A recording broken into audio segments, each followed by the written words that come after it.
Efesios 1 es como la cima de una montaña espiritual. Pablo escribe desde dentro de una prisión, pero habla como quien está en el trono con Cristo. Abre la carta no con quejas, sino con adoración.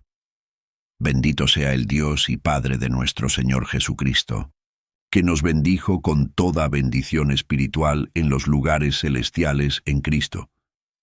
Mientras muchos buscan bendiciones terrenales, Pablo habla de bendiciones espirituales. Mientras muchos predican el mérito humano, Pablo revela la elección divina. Mientras algunos se jactan de sus logros, él exalta el propósito eterno de Dios. La verdad ignorada es que Efesios 1 destruye el orgullo humano. Muestra que fuimos escogidos antes de la fundación del mundo, no por obras, sino por gracia. Revela que fuimos predestinados en amor y sellados con el Espíritu Santo, y que toda gloria pertenece a Dios, no al hombre. Quien entienda Efesios 1, verá que la fe no es obra de esfuerzo, sino de revelación.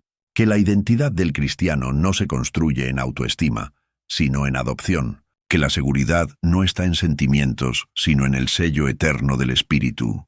Quédese conmigo hasta el final de este video.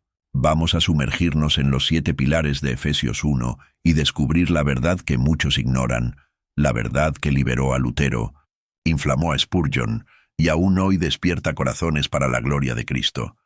Justo en las primeras líneas de Efesios 1, Pablo declara una verdad que el mundo moderno y buena parte de la Iglesia prefiere ignorar. Según nos escogió en él antes de la fundación del mundo, para que fuésemos santos y sin mancha delante de él en amor. Esta es una de las afirmaciones más sublimes y, al mismo tiempo, más escandalosas de las Escrituras. Destruye toda noción de mérito humano, toda vanagloria religiosa y toda pretensión de independencia espiritual. Pablo no dice que Dios nos escogió porque vio algo bueno en nosotros. Dice que nos escogió antes de la fundación del mundo, cuando aún no había nada en nosotros que pudiera ser visto. Charles Spurgeon, en uno de sus sermones sobre este texto, dijo: Dios nos escogió antes de que hubiéramos hecho ni bien ni mal. Nos amó cuando aún no existíamos. Nos amó cuando sabía lo que seríamos y aún así nos escogió. He aquí el milagro de la gracia. Dios amó a los indignos y los transformó en hijos. Esta verdad es humillante para el orgullo humano, pero gloriosa para el corazón quebrantado, porque nos recuerda que la salvación no comienza en nosotros, sino en Dios. Antes de que tú nacieras, antes del pecado de Adán, antes del tiempo, ya existía un plan, un decreto de amor. Y aquí está la verdad ignorada. Muchos predican que la salvación depende de la elección del hombre, pero Pablo afirma que todo comienza con la elección de Dios. El hombre responde, pero es Dios quien inicia. El hombre busca, pero es Dios quien llama. El hombre cree, pero es Dios quien da la fe. Esta elección divina no es tiranía, es amor. No es imposición, es misericordia. Porque si Dios hubiera dejado la salvación al albedrío humano, nadie sería salvo. Como dijo Spurgeon, Dios no miró hacia el futuro y vio que algunos lo elegirían. Él miró y vio que si no los elegía, nadie lo elegiría. Por eso, Él los escogió en amor. Ser escogido antes de la fundación del mundo significa que nuestra vida no es un accidente, sino parte de un plan eterno. Cada hilo de nuestra historia está tejido con propósito divino. Incluso las caídas, los dolores y los desiertos, nada escapa a la soberanía de aquel que nos escogió para que fuésemos santos y sin mancha delante de Él en amor. Note que el propósito de la elección no es solo librarnos del infierno, sino conformarnos a la santidad de Cristo. La elección no es un pasaporte al cielo, sino un llamado a la transformación. Somos escogidos para ser santos, no solo para ser salvos. Spurgeon enfatizaba esta distinción con precisión. Algunos se alegran con la idea de haber sido escogidos, pero viven como si no lo fueran. La prueba de la elección no es la presunción, es la santidad. Los elegidos de Dios son conocidos por su carácter, no por sus eslóganes. El apóstol Pablo usa la expresión en amor, recordando que la elección no nace de un decreto frío, sino del corazón de un padre. Dios no nos escogió como un rey escoge soldados para la guerra, sino como un padre escoge hijos para la adopción. Y aquí está el contraste más hermoso. Fuimos escogidos cuando nada teníamos que ofrecer, y fuimos amados cuando aún estábamos distantes. Esto debería llenar al creyente de humildad, no de orgullo, porque como decía Spurgeon, la elección es la madre de la humildad. Quien entiende que fue escogido por gracia no se exalta, sino que se postra en adoración. El corazón que sabe que fue amado sin merecer jamás buscará gloria propia. Esta verdad, sin embargo, es frecuentemente rechazada porque hiere el ego humano. El hombre quiere ser el centro, quiere creer que su voluntad es soberana, que su destino está en sus manos, que decide todo por la fuerza de la voluntad. Pero Efesios 1 desmonta esa ilusión. Dios es el centro, y toda la gloria es suya. No obstante, esta doctrina no debe generar miedo, sino descanso. Porque si Dios nos escogió antes de la fundación del mundo, entonces nada puede arrancarnos de sus manos. Aquel que comenzó la buena obra en nosotros, la completará hasta el final. Spurgeon una vez dijo algo que resume toda la fuerza de este capítulo. Yo creo en la elección, porque si Dios no me hubiera escogido, yo nunca lo habría escogido. Y si Él me hubiera escogido por algo que vio en mí, habría desistido de mí hace mucho tiempo. Pero porque me escogió por pura gracia, sé que su amor no cambiará. Efesios 1 nos llama a un cristianismo más profundo. Un cristianismo que no comienza en la decisión humana, sino en el decreto divino. No en nuestras promesas a Dios, sino en las promesas eternas de Dios a nosotros, y es por eso que Pablo, al contemplar esta verdad, no argumenta, sino que adora. Él escribe: «Bendito sea el Dios y Padre de nuestro Señor Jesucristo». La elección no es una doctrina para debates teológicos, sino un altar para adoración. Aquellos que entienden que fueron escogidos antes de la fundación del mundo no se llenan de soberbia, sino de gratitud. Y ante tal amor, la única respuesta posible es esta: Señor, si me escogiste antes de la fundación del mundo, elijo amarte hasta el fin de mis días. En Efesios 1, justo después de hablar sobre la elección, Pablo revela el motivo de esa elección. En amor, habiéndonos predestinado para ser adoptados hijos suyos por medio de Jesucristo, según el puro afecto de su voluntad. Hay aquí una de las verdades más hermosas y, al mismo tiempo, más descuidadas de toda la Biblia. Dios no solo nos escogió para existir, sino que nos predestinó para pertenecer. El objetivo de la elección no es formar siervos temerosos, sino hijos amados. La palabra predestinar causa incomodidad a muchos corazones porque hiere la ilusión de la autonomía humana. El hombre moderno quiere creer que es autor de su destino, que controla su propio camino, que decide todo por la fuerza de la voluntad.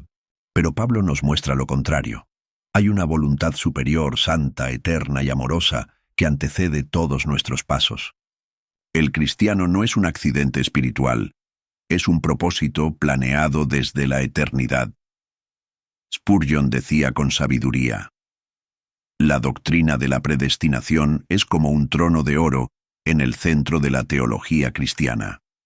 Algunos la odian, otros la temen, pero los que la contemplan con reverencia se vuelven más humildes y más confiados, porque perciben que la salvación no depende de sus manos, sino de las manos de Dios.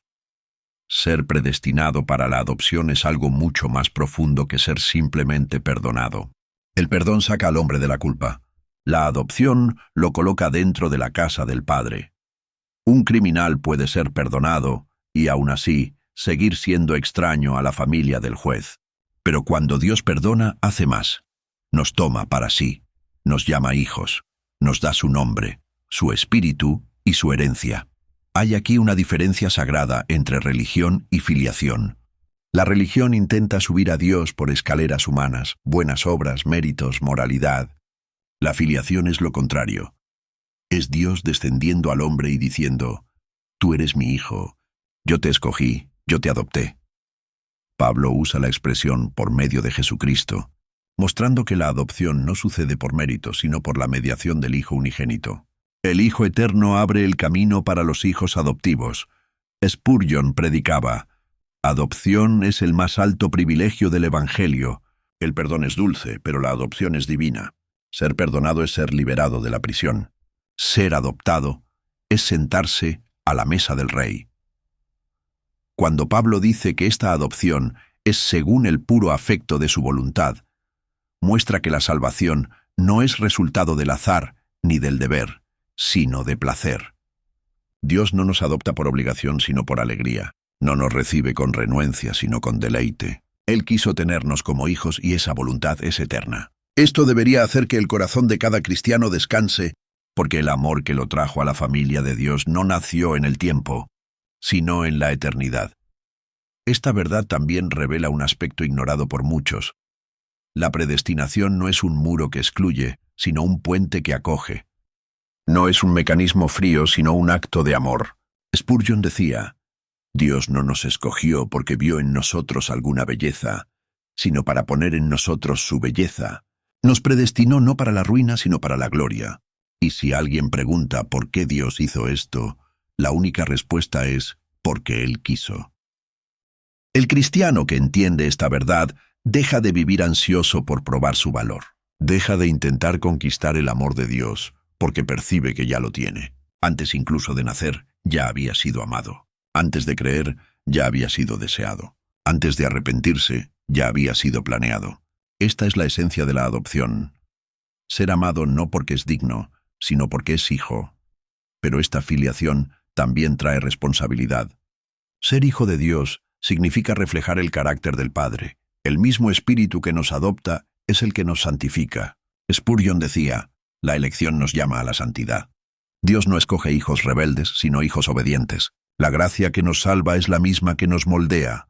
Adopción es lo opuesto al orgullo espiritual. Quien entiende que fue predestinado para la adopción, sabe que no tiene nada de qué gloriarse, excepto Cristo. Porque Él es el Hijo perfecto que nos incluyó en su herencia. La cruz fue el precio pagado por el certificado de nuestra filiación. Cuando Cristo gritó, «Consumado es», el Padre firmó nuestra adopción eterna. Por eso, Efesios 1 no habla de una doctrina fría, sino de una revelación que calienta el corazón. Ser predestinado para la adopción es saber que nunca más estaremos solos, nunca más seremos huérfanos, nunca más necesitaremos mendigar amor. El sello de la gracia no solo nos libra del infierno, nos inserta en el hogar del Padre.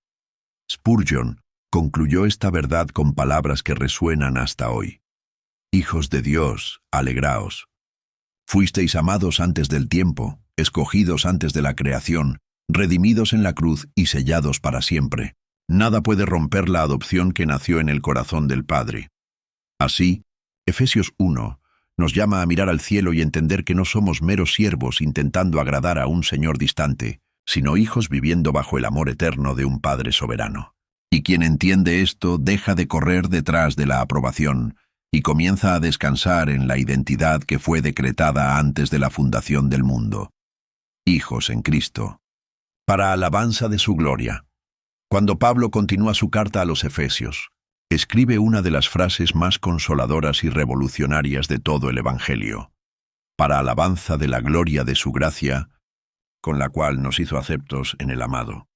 Aquí, el apóstol muestra el destino final de toda la obra de la elección y de la adopción, ser aceptados por Dios, no por nuestros méritos, sino por la gracia que opera en Cristo. El hombre, desde el Edén, lleva dentro de sí una herida llamada rechazo. Cuando Adán se escondió de Dios, no solo cayó en pecado, perdió el sentido de pertenencia.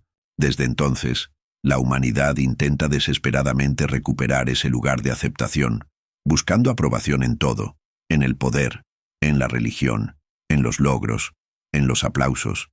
Pero todos esos intentos fallan, porque la aceptación que el alma busca no es horizontal, es vertical, no es humana, es divina. Spurgeon decía, el hombre puede ser aplaudido por 1000 voces y aún así oír dentro de sí el eco de la condenación. Pero un susurro de aceptación venido del cielo es suficiente para silenciar todos los gritos de la culpa. La expresión de Pablo, nos hizo aceptos, es una de las más hermosas de la Escritura. Significa literalmente nos agracio, es decir, Dios no solo nos aceptó, nos cubrió de favor. Esto no es simple tolerancia divina, es amor activo. No es Dios diciendo te perdono, pero mantengo distancia. Es Dios diciendo te recibo, te abrazo, te llamo por tu nombre y te visto con la justicia de mi Hijo. Esta es la esencia de la gracia, el indigno volviéndose amado, el condenado siendo invitado a la mesa, el sucio recibiendo vestiduras nuevas. Es el hijo pródigo volviendo a casa y siendo cubierto por el manto del Padre.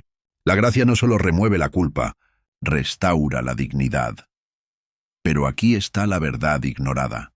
Muchos hablan sobre la gracia como si fuera una licencia para seguir en el pecado. Pablo habla de ella como un poder que transforma. La gracia no solo nos libra de la punición, nos hace nuevos.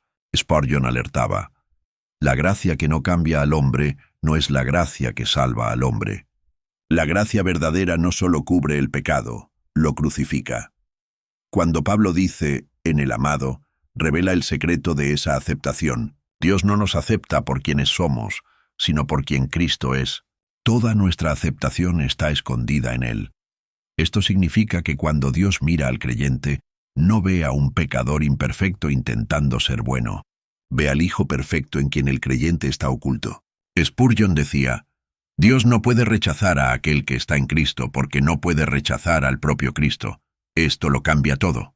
La vida cristiana ya no es un intento de conquistar el amor de Dios, sino una respuesta de gratitud por ya tenerlo. No es trabajar para ser aceptado, es trabajar porque ya fuiste aceptado. La gracia nos libera de la esclavitud de la aprobación. El hombre que entiende que es acepto por Dios ya no necesita mendigar aceptación de los hombres. Y el propósito de todo esto, como Pablo dice, es para alabanza de la gloria de su gracia. La salvación es, en última instancia, una exhibición de la gracia de Dios.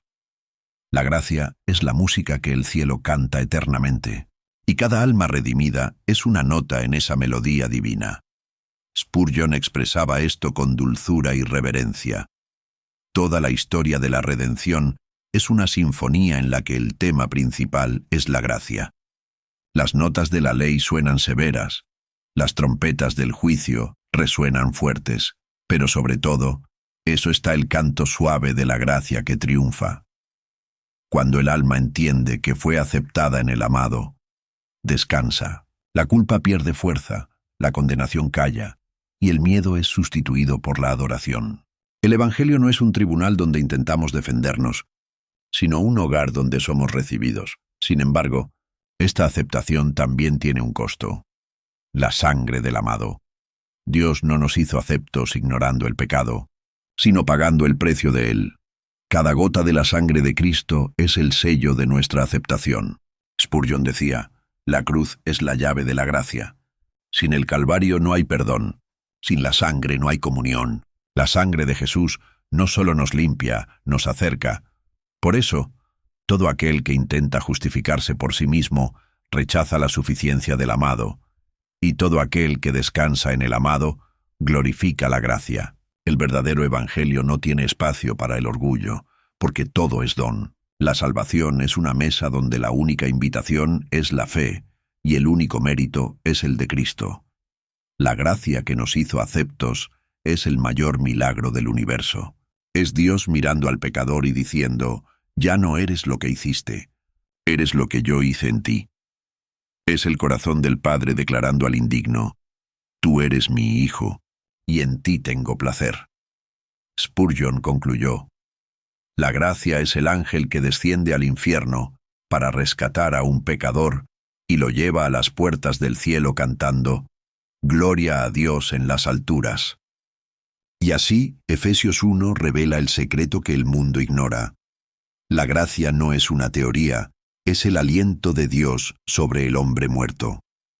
Es el amor que no solo perdona, sino que transforma. Es el abrazo del Padre que susurra al alma cansada: eres acepto, y nada podrá separarte de mi amor. En Efesios 1, Pablo declara con una claridad que atraviesa los siglos: en quien tenemos redención por su sangre, el perdón de pecados según las riquezas de su gracia, que hizo sobreabundar para con nosotros en toda sabiduría e inteligencia. Aquí, El apóstol llega al centro del Evangelio, el corazón que late en toda la Escritura, la sangre de Cristo. La elección, la adopción y la gracia culminan en este punto, la redención. No hay elección sin cruz, no hay filiación sin sangre, no hay aceptación sin sacrificio. La palabra redención lleva consigo el peso del rescate. Es el término usado para la liberación de un esclavo mediante el pago de un precio. Nosotros éramos cautivos, presos al pecado, vendidos a la muerte, esclavizados a la culpa, y no había en nosotros moneda que pudiera pagar el rescate. Pero Cristo, el Hijo del Dios vivo, entró en el mercado de los condenados y nos compró con el precio más alto que existe, su propia sangre. Spurgeon decía, la redención no es gratuita porque no tuvo costo. Es gratuita porque alguien lo pagó todo. La sangre de Jesús es el precio de nuestra libertad, y ningún otro pago sería suficiente. Ningún ángel podría morir por nosotros. Solo el Hijo del Hombre, que es también el Hijo de Dios. Esta es la verdad ignorada por muchos. Quieren un evangelio sin sangre, una fe sin sacrificio, un Cristo sin cruz. Pero Pablo afirma que la sangre es el eje del evangelio, el sello de la nueva alianza, el fundamento de la reconciliación entre Dios y los hombres. Es por la sangre que el infierno es vencido, que la culpa es borrada, que el corazón endurecido es quebrado. La cruz es el punto en que el amor y la justicia se encuentran. El pecado exigía juicio, el amor deseaba perdón, y ambos se cumplieron en el Calvario. Spurgeon decía, el Calvario es la balanza de la eternidad. De un lado, el pecado de la humanidad, del otro la sangre del Cordero, y la sangre pesó más. Pablo continúa, según las riquezas de su gracia, que hizo sobreabundar para con nosotros en toda sabiduría e inteligencia. La redención no fue solo un acto de poder, sino de sabiduría divina. El hombre jamás habría concebido un plan tan perfecto, un Dios que se hace hombre, un rey que muere por el siervo, un inocente que toma el lugar del culpable. La cruz es el misterio revelado, el secreto escondido desde antes de los siglos. Spurgeon predicaba, toda la filosofía humana se inclina ante la cruz. Ningún sabio podría inventar una gracia tan alta y al mismo tiempo tan justa. La sabiduría de Dios brilla en el hecho de que Él es justo y aún así, justificador del impío. Cuando Pablo habla de riquezas de la gracia, está mostrando que la sangre no solo paga la deuda, sino que sobreabunda. Dios no nos rescató con lo mínimo necesario, sino con el exceso de su amor. La cruz no es economía divina, es extravagancia celestial. Fue un gasto sin medida, porque el valor de un alma, a los ojos de Dios, es medido por el precio de la sangre de Cristo. Spurgeon decía, la gracia de Dios no es un riachuelo, es un océano. El pecador puede venir con todos sus crímenes, y aún así el mar de la gracia lo cubrirá por completo. Ningún pecado es tan grande que la sangre no pueda lavar, y ningún corazón es tan oscuro que la cruz no pueda iluminar. Pero hay un misterio escondido aquí. La sangre no solo nos limpia, nos revela. Es por la sangre que comprendemos quién es Dios y quiénes somos. En la cruz, el hombre ve su culpa, pero también ve el amor de un Dios que prefirió sufrir antes que perdernos. La sangre es la lente por la cual vemos la gloria de Dios y la profundidad de nuestra necesidad. Spurgeon una vez dijo, la cruz es la cátedra del cristiano. Es allí donde aprendemos más sobre el pecado que en toda la ley, y más sobre el amor de Dios que en todos los cielos. La redención, por lo tanto, no es solo liberación, es revelación. La sangre habla, proclama que el perdón no es barato, que la gracia no es superficial, que la salvación no es un concepto abstracto, es un hecho histórico sellado con dolor real. Cada herida de Cristo es una palabra escrita en carne diciendo, te amé con amor eterno. Pero el hombre moderno, distraído por sus logros y teologías ligeras, se olvidó de la sangre. Olvidó que el cristianismo no es un sistema ético, sino una historia de sangre derramada.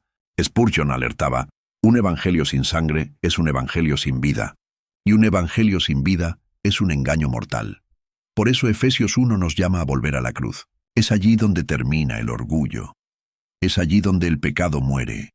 Es allí donde el hombre deja de discutir y comienza a adorar. Todo cristiano verdadero necesita oír, todos los días, el sonido silencioso de la sangre cayendo en el suelo del Calvario, porque es ese sonido el que sostiene nuestra fe y garantiza nuestra redención. La cruz no es solo el inicio de la jornada, es el centro de toda la eternidad. Spurgeon concluyó: viviré y moriré a los pies de la cruz. Si alguien pregunta dónde está mi confianza, responderé: está en la sangre. Porque si la sangre no es suficiente, nada más lo será. Y así, el misterio es revelado. La sangre no solo nos liberó, nos reveló. La cruz no fue solo un evento del pasado, es el trono de la gracia eterna, donde el Cordero reina y el pecador es aceptado. Todo el cielo se inclina ante esa verdad, y todo corazón que la entiende jamás será el mismo. Cuando Pablo continúa la carta a los Efesios, lleva al lector aún más alto. Después de hablar sobre elección, adopción, gracia y redención, abre la cortina del tiempo y revela el plan que estaba escondido desde antes de los siglos, dándonos a conocer el misterio de su voluntad, según su beneplácito, el cual se había propuesto en sí mismo, de reunir todas las cosas en Cristo, en la dispensación del cumplimiento de los tiempos, así las que están en los cielos, como las que están en la tierra. Aquí está la cumbre de la revelación, el propósito eterno de Dios. No hay azar, no hay improvisación, no hay caos.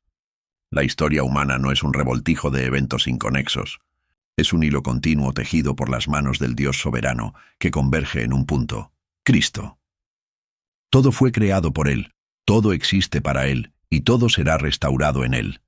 Spurgeon decía: Dios escribe la historia del mundo con líneas que, a los ojos humanos parecen torcidas, pero que, vistas desde el trono, son perfectas. Nada escapa a su plan. Ni el pecado de Adán, ni la sangre de Abel, ni la cruz de Cristo. Todo sirve al propósito eterno de su voluntad.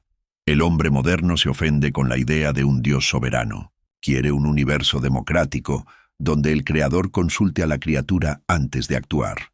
Pero Pablo dice que Dios se había propuesto en sí mismo, es decir, el plan no fue consultado, fue decretado. El consejo que decidió el destino de la eternidad ocurrió dentro de la propia Trinidad. El Padre planeó, el Hijo ejecutó, el Espíritu aplicó. Todo lo que existe obedece a ese flujo divino. Y aquí está la verdad ignorada. El Evangelio no es solo sobre la salvación del hombre, es sobre la gloria de Cristo. Fuimos redimidos no para ser el centro de la historia, sino para participar del plan mayor, el de reunir todas las cosas en Cristo. La salvación personal es solo una nota dentro de la gran sinfonía cósmica de la redención. Spurgeon predicaba con pasión: la finalidad de Dios nunca fue solo salvar al hombre, sino exaltar al Hijo. La cruz es el trono en que Cristo reina. El universo entero es el teatro de su gloria. Cada estrella brilla para Él, cada lágrima de los santos sirve a su propósito, e incluso el infierno en su horror testificará su justicia. La expresión «reunir en Cristo todas las cosas» significa que todo lo que el pecado dispersó, Cristo lo reunirá. La rebelión dividió el cosmos, el hombre se separó de Dios, la tierra gimió bajo maldición, los ángeles lloraron y el caos entró en la creación. Pero en el corazón de Dios ya existía un plan para restaurar la armonía perdida. El Calvario fue el inicio de ese retorno. La cruz es el punto de convergencia del universo. Todo lo que el pecado fragmentó será reunido en Cristo. El hombre y Dios, la tierra y el cielo, el tiempo y la eternidad. Él es el centro de la reconciliación cósmica, el eje invisible en torno al cual giran todas las eras. Spurgeon decía: si quieres entender el universo, no mires a los cielos, mira al Calvario. Allí está el centro de gravedad de todas las cosas. Pero este propósito eterno es, al mismo tiempo, consuelo y confrontación. Consuelo, porque muestra que nada es en vano. Ni las pérdidas, ni los dolores, ni los retrasos. Todo está encajado en un plan que jamás fallará. Confrontación. porque nos recuerda que la vida no es sobre nosotros, es sobre Él. La gracia no nos pone en el trono, nos invita a arrodillarnos ante el único Rey. La doctrina del propósito eterno de Dios es el ancla de la fe y la tumba del orgullo. El hombre que entiende que todo viene de Dios, todo pasa por Dios y todo vuelve a Dios, deja de quejarse y comienza a adorar. Spurgeon decía, aquel que cree en la soberanía de Dios no teme a las tormentas. Sabe que cada ola que lo golpea fue primero permitida por el trono. Y hay algo aún más sublime en este texto. Pablo no habla solo de un plan cósmico, sino de un plan personal. El Dios que mueve los astros también dirige los detalles de tu vida. El mismo Cristo que gobierna las galaxias guía los pasos de sus elegidos. El propósito eterno es al mismo tiempo grandioso e íntimo. Spurgeon decía, nada es pequeño para el Dios eterno. Aquel que mantiene el universo en orden también ordena el latido de tu corazón. Y si Él tiene un plan para las estrellas, ciertamente tiene un plan para ti. Esa es la respuesta que silencia la desesperación humana. Cuando el creyente entiende que forma parte de algo eterno, deja de vivir por metas pasajeras. El sufrimiento se vuelve escuela, la espera se vuelve adoración, y la fe se vuelve descanso. El propósito eterno de Dios es el suelo donde el alma encuentra estabilidad. Al final, todo convergerá en Cristo. Los imperios caerán, las ideologías se derrumbarán, el orgullo de los hombres será reducido a polvo, pero el nombre de Jesús permanecerá. Y cuando el universo entero esté reunido a los pies del Cordero, comprenderemos plenamente lo que Pablo quiso decir, de reunir todas las cosas en Cristo. Spurgeon concluyó con reverencia, si el propósito de Dios es glorificar a su Hijo, entonces mi propósito es el mismo. Viviré, moriré y resucitaré para esto, que Cristo sea todo en todos. Así, Efesios 1 nos lleva al punto más alto de la fe. Entender que la vida no es sobre el hombre que busca a Dios, sino sobre el Dios que reveló a su Hijo. Toda la historia es un río que fluye hacia Cristo, y todo corazón que lo ama se convierte en parte de ese río eterno, fluyendo hacia el mar infinito de la gloria de Dios. Después de revelar el propósito eterno de Dios, Pablo conduce el corazón del lector a la certeza de la salvación. Él escribe, en él también vosotros, habiendo oído la palabra de verdad, el evangelio de vuestra salvación, y habiendo creído en él, fuisteis sellados con el Espíritu Santo de la promesa, que es las arras de nuestra herencia hasta la redención de la posesión adquirida, para alabanza de su gloria. Estas palabras encierran una de las verdades más reconfortantes de toda la fe cristiana.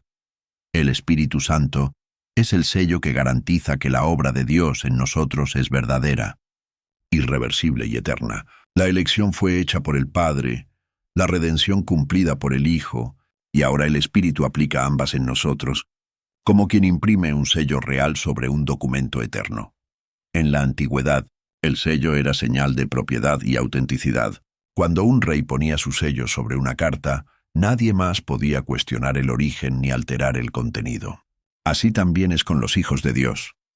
El Espíritu Santo es el sello que declara al universo espiritual. Este pertenece a Cristo. Es la marca de la posesión divina. Spurgeon decía, el sello del Espíritu es más que una emoción. Es la propia presencia de Dios en el alma. No es un sentimiento pasajero de paz, sino la firma permanente de la gracia. El hombre sellado no es perfecto, pero es propiedad del Rey. Esta verdad debería hacer que el corazón del creyente descanse. El sello no depende de la fuerza del hombre, sino de la fidelidad de Dios. Fuimos sellados no cuando alcanzamos la perfección, sino cuando creímos. Pablo dice, habiendo oído la palabra de verdad, el evangelio de vuestra salvación, y habiendo creído en él. Es en el momento en que la fe nace, que el Espíritu desciende y marca el alma como herencia celestial. Y aquí está la verdad ignorada. Muchos viven como si la salvación fuera una cuerda floja, a punto de romperse a cada error. No comprendieron que el sello del Espíritu es la seguridad del cristiano en medio de la inconstancia del corazón humano. Si dependiera de nosotros, perderíamos la fe todos los días. Pero el sello garantiza que aquel que comenzó la buena obra la completará. Spurgeon predicaba con firmeza: si pudiéramos perder la salvación, ya la habríamos perdido. Pero el sello del Espíritu es la cadena invisible que nos sujeta al corazón de Dios. Podemos tropezar, pero no nos perderemos. Podemos caer, pero no seremos echados fuera. El apóstol llama al Espíritu las arras de nuestra herencia. La palabra arras significa garantía anticipada. Es como si Dios pusiera dentro de nosotros un pedazo del cielo, una muestra de lo que está por venir. El Espíritu es el primer rayo de la eternidad iluminando el interior del creyente. Spurgeon decía: el Espíritu Santo es el cielo comenzando en la tierra. Él es el perfume del paraíso soplando en el corazón del redimido. Es la prenda que asegura que, si Dios comenzó la obra de la gracia, Él no descansará hasta completarla en la gloria. Esta realidad cambia completamente la manera de vivir. El cristiano sellado por el Espíritu ya no anda con miedo, sino con reverencia. Sabe que lleva en sí la presencia de Dios. Cada paso, cada pensamiento, cada decisión ahora está ante un sello invisible que lo identifica como templo del Altísimo. Pero hay algo que la mayoría ignora. El sello no es solo protección, es también separación. Quien es sellado por el Espíritu es separado del mundo. El sello es un límite espiritual. El infierno reconoce esa marca y retrocede. El creyente que vive según la carne puede contristar al Espíritu, pero no puede apagarlo. El sello no se rompe con tropiezos, sino que se revela más claramente en las caídas, cuando la gracia lo levanta. Spurgeon advertía: no confundas el sello con el sentimiento. Hay días en que el cielo parece de bronce y el corazón un desierto, pero el sello permanece. Dios no cambia su firma porque el siervo siente frío. El sello es eterno porque la promesa es eterna. Ser sellado es vivir con la certeza de pertenencia. Es despertar todos los días sabiendo que hay una presencia dentro de ti que nunca te abandonará. Es andar por valles y montes espirituales sabiendo que la misma mano que te escogió y te redimió ahora te guarda hasta el final. Esta seguridad, sin embargo, no debe generar arrogancia, sino humildad. El sello es don, no conquista. No fuimos marcados porque merecemos, sino porque fuimos amados. La función del sello no es volvernos orgullosos, sino agradecidos. Spurgeon concluyó esta verdad con ternura. El sello del Espíritu es el suspiro de Dios diciendo al corazón del hombre: tú eres mío. Y cuando el creyente comprende esto, puede enfrentar al mundo, al diablo y a la muerte, diciendo: fui sellado para la gloria. Ninguna mano humana puede borrar lo que Dios escribió en mi ser. Efesios 1 nos muestra, por lo tanto, que el Espíritu Santo no es solo una influencia, sino una persona viva, habitando en nosotros como prenda de la herencia futura. La vida cristiana no es sostenida por la fuerza del hombre, sino por la presencia divina que lo acompaña. Y el sello que Dios puso sobre su pueblo es el mismo sello que lo conducirá hasta el día de la redención. El alma sellada no teme al mañana, porque lleva dentro de sí el Espíritu que gobierna el tiempo. Y cuando el día final llegue y el Cordero abra los libros, habrá un sonido conocido en el cielo. El sonido del sello del Espíritu testificando: este es mío. Este es el que fue comprado por la sangre. Este es el que pertenece al Rey. Todo lo que Pablo escribió en Efesios 1, la elección, la adopción, la gracia, la redención, el propósito eterno y el sello del Espíritu, culmina en una única expresión que atraviesa el capítulo como un estribillo celestial, para alabanza de su gloria. 3 veces repite el apóstol esta frase, como si dijera al lector: no te equivoques, todo esto no es sobre ti, es sobre Él. El hombre natural quiere ser el centro de toda historia, quiere un evangelio que lo exalte, una fe que lo sirva, una teología que lo agrade. Pero Pablo destruye toda vanidad humana y pone a Dios de vuelta en el trono. Revela que la salvación no es un plan construido para la gloria del hombre, sino para la gloria de Dios. Nosotros somos beneficiarios de la gracia, pero no somos el propósito final de ella. Spurgeon decía: toda la obra de la redención, del principio al fin, es un monumento erigido a la gloria de Dios. La elección exalta el amor del Padre, la redención exalta la gracia del Hijo, el sello exalta la fidelidad del Espíritu, y el cielo entero resonará eternamente: gloria sea a Dios. El propósito de la salvación, por lo tanto, no es solo rescatar almas, sino revelar el carácter de Dios. Cada atributo divino es exhibido en la redención como en un vitral perfecto: la justicia que castiga, la misericordia que perdona, la sabiduría que planea, el poder que ejecuta, la gracia que sustenta. La cruz es el espejo en que el universo ve la gloria de Dios reflejada en sangre. Pero aquí está la verdad ignorada. Muchos transformaron la fe en una búsqueda de autoperfeccionamiento, en un sistema para obtener bendiciones o escapar de problemas. Pocos entienden que la razón última de nuestra existencia es vivir para alabanza de la gloria de Dios. Esto significa que incluso el dolor tiene propósito, incluso la espera es adoración. Incluso las lágrimas son instrumentos de alabanza cuando son rendidas al trono. Spurgeon decía: si Dios me llama a sufrir, entonces sufriré para su gloria. Si me llama a predicar, predicaré para su gloria. Si me llama al silencio, me callaré para su gloria. Pues el cristiano verdadero vive para un único objetivo: que Cristo sea engrandecido, sea por la vida, sea por la muerte. Esta verdad lo transforma todo. El trabajo más simple, hecho por amor a Dios, tiene más valor que el sermón más elocuente predicado por vanidad. El labrador que ora mientras trabaja y el predicador que llora mientras sirve están ambos construyendo para el mismo fin: que la gloria de Dios sea vista en la tierra como es en el cielo. Cuando Pablo dice «para alabanza de su gloria», no está pidiendo que hagamos algo nuevo, sino que reconozcamos lo que ya está hecho. La gracia es el escenario, nosotros somos los instrumentos, y Dios es el maestro. La melodía de la salvación suena desde la eternidad pasada y seguirá sonando en la eternidad futura. Nuestra parte es afinar el corazón a la nota correcta: alabanza. Spurgeon una vez resumió toda la teología en una frase: la gloria de Dios es el propósito de la creación, el motivo de la salvación y el fin de la historia. Todo lo que existe, ángeles, estrellas, mares, hombres, existe para ese propósito. Incluso el mal, derrotado y humillado, servirá a la gloria final de la justicia divina. El cristiano que entiende esto deja de vivir en desesperación. Puede atravesar valles y aún así decir: para alabanza de tu gloria. Puede ser traicionado, olvidado, herido, y aún así permanecer firme, porque sabe que hay un propósito mayor sosteniendo todo. Y cuando ese propósito es revelado, el corazón no pide explicaciones, se inclina en adoración. Spurgeon decía: la alabanza es el respirar natural del corazón redimido.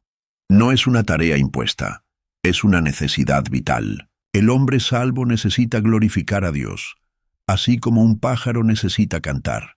Para alabanza de su gloria, también es la respuesta a la ansiedad que intenta dominar al creyente.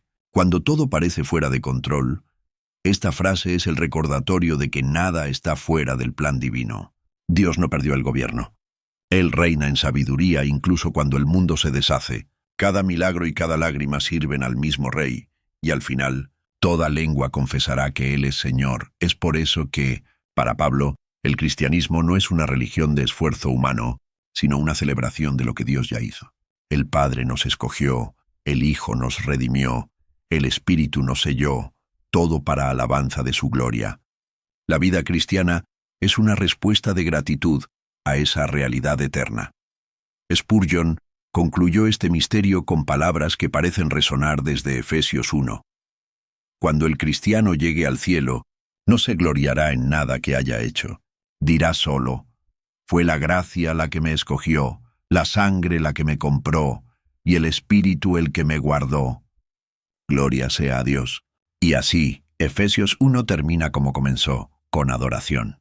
No hay lamento, no hay duda, no hay miedo, solo alabanza. El apóstol preso escribe como quien ya está libre. El hombre marcado por el dolor habla como quien ya habita en la eternidad. Entiende el secreto de la fe. Todo comienza en Dios, todo pasa por Dios, todo termina en Dios. Si este mensaje habló a tu espíritu, No lo dejes pasar como un video más. Efesios 1 es el mapa de la eternidad, el retrato del propósito de Dios y el espejo de nuestra verdadera identidad en Cristo.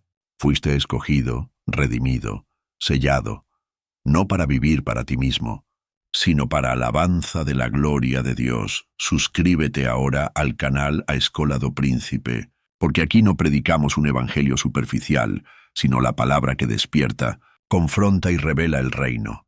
Activa la campanita para no perder los próximos capítulos de esta jornada espiritual, y deja en los comentarios tu confesión de fe, escribiendo: todo es para la gloria de Dios. Ese será el sello de tu entrega y el testimonio de tu fe ante el mundo. Comparte este video con alguien que necesite recordar que el centro del Evangelio no es el hombre, es Cristo, y que toda nuestra vida, cada victoria y cada dolor, existe para alabanza de su gloria.